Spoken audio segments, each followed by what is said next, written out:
Hi, good afternoon. This is another update from me for Tuesday, March the 24th. I know the burning question on every one of your minds is what kind of shirt will Gareth be wearing today?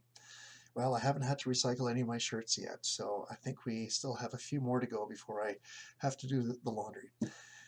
Anyway, as I was sitting here today just listening to the worship team going through songs and recording songs for our worship services upcoming, I began to think about worship and what Jesus said about worship and how we worship.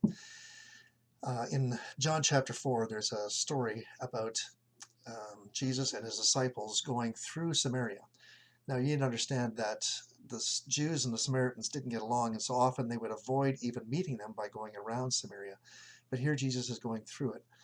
And in the middle of Samaria, he comes to this well, and he sends his disciples into the village to get some food while he sits and rests.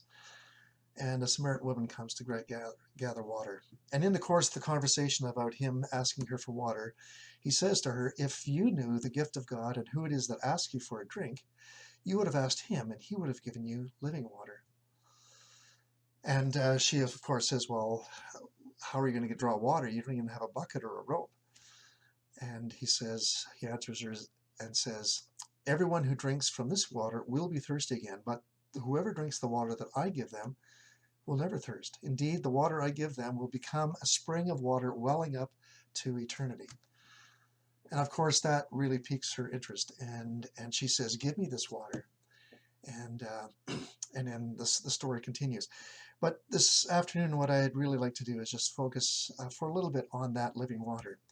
You know, during this time of physical distancing and being somewhat isolated from the normal things that we would do from day to day, we're tempted to think that somehow we have nothing that God can give us and do in us because we're not gathered together. But Jesus says that if you have me in your heart, if you have me in your life, I will be that living water that will burst fresh water to you each and every day and overflow so that you can give generously to those around you.